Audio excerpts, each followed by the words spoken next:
Ju kam thënë që në fillim që plani i Eglit pasi është rikthyer në Big Brother është të dëmtoj Rozanën dhe Gjestin, po ta dëmtoj keq fare, sepse ajo ka marrë informacion nga jashtë, ato 10 ditë që ndejnë pushime dhe pa që janë shumë të fortë dhe shikojeni se si po e ve në zbatim planin e saj. Shikojeni pak. Kisha me atë, nuk e kisha me ty. Ti erdhe të viktimizohesh. Ti erdhe te krevati. Unë e kisha me atë. Ne po luanim të dy. Shut the fuck up. Ne po luanim të dy. Unë pranova. Shut the fuck up i tha. Loj me vali. Pra i thot Gjestit e kisha me atë. Po ti nëse e ke me atë, shko kapu me atë. Jo t'ja thush Gjestit, por ti ja thu Gjestit për të futur shërrin mes të dyve. Dhe për çfarë?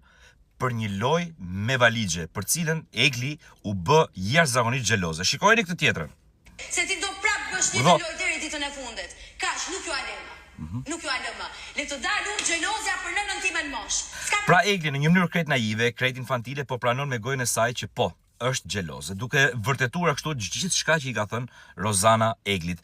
Sepse Rozana i ka thënë që ti je xheloze dhe në fakt Egli po e provon këtë gjë, po e vërteton këtë gjë, po bëhet xheloze për një lojë me valigje. Po në fakt, nën të nuk është thjesht loja me valigje. Egli është xheloze për gjithë marrëdhënien që ka Rozana me Gjestin, në gjitha drejtimet. Por si vazhdon kjo histori? Nuk e bëni dot madje të shkallët dikur. Harroje. Po ta thën tani në sy. E ke luftë të humbur. Nuk e bën dot më. Kaç? Atë që keni bërë më përpara. Atë që keni bërë më përpara. Edhe me dash, po ta them unë, e ke luftë të humbur, mos e nis. Mos e nis fare. Mos e nis. Pra Egli betohet aty që të mos i lër më këta të dy të bëjnë atë lojën te shkallët. Dhe për këtë lojë asaj i ka rënë në mend kur ka dalë nga shtëpia. Po m'fal, ku i kishte trut kur ishte në shtëpi? Nuk e pek të gjën ti apo kujtove mbrapa? Sa shumë e thjesht të dalësh nga shtëpia, ta shohësh situatën, të kthehesh dhe të bësh luftë tjetër. Nuk ndodh kjo gjëja.